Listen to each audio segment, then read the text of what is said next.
Your peace is your most valuable asset, the shield that protects your happiness, fuels your success, and supports your health. But here's the truth. Some people, even those you like and trust, may be quietly chipping away at it. They're not always obvious troublemakers. Sometimes they seem kind, even supportive. Yet their words, habits, or energy slowly drain you.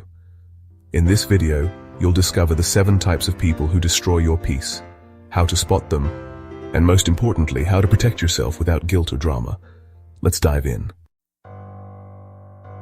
First up, the constant victim. You know this person.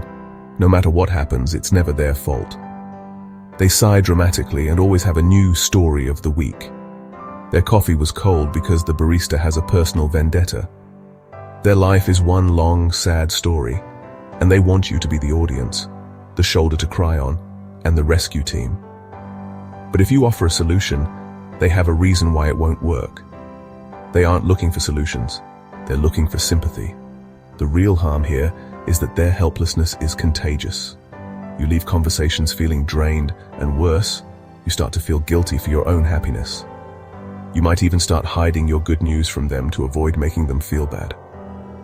Spending time with them is like trying to fill a bucket with a hole in the bottom. It's utterly exhausting. Here's the fix. Set a compassion boundary. When they start their tale of woe, show empathy, but then shift responsibility. Say, "That sounds really tough. What do you think you're going to do about it?" This simple question politely hands the problem back to them, forcing them to think about solutions instead of just dwelling in the problem. Next, we have the friendly critic. Lord have mercy, this person has a PhD in your business. They are the self-appointed judge of your life choices, often starting their sentences with, "I'm just telling you this because I care." They wrap their criticism in a little bow and call it helpful advice or just being honest. But what it really does is plant seeds of doubt and slowly chip away at your self-esteem until you start to believe their negative narrative and second-guess your own intuition.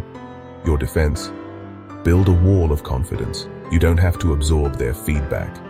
When they hit you with a helpful jab, you can smile and say, "Thanks for your input, but I'm really happy with my choice." Another great option is a simple "I'll keep that in mind." You are politely refusing to let their opinion become your reality. You are the expert on your own life. Oh, you know this one. The drama magnet. They approach you with a hushed tone.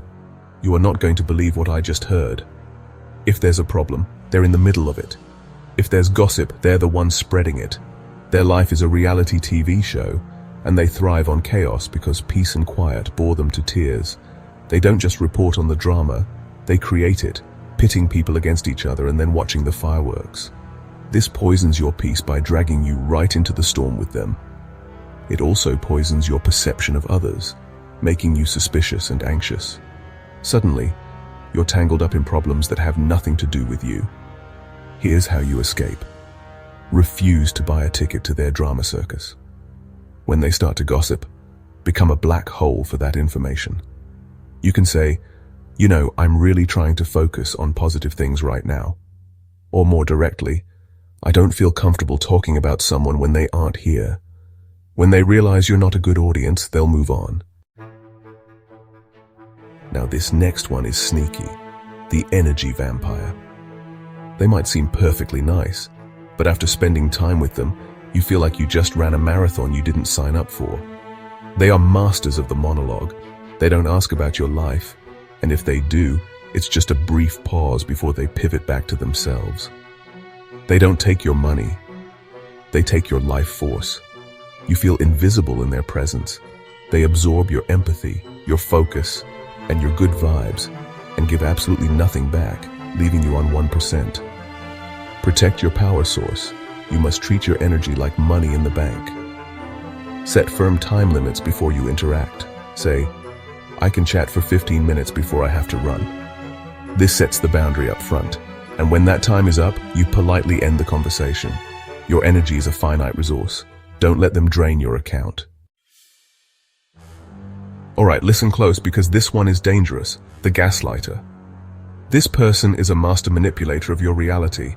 They will do or say something and then deny it with a straight face, making you think you're crazy, too sensitive, or remembering it all wrong. It can be as big as denying a hurtful action or as small as denying a promise they made. It's a pattern that systematically dismantles your perception of reality until you question your own sanity. This is a crazy-making form of emotional abuse. Your anchor to reality. Trust yourself, period. This is non-negotiable.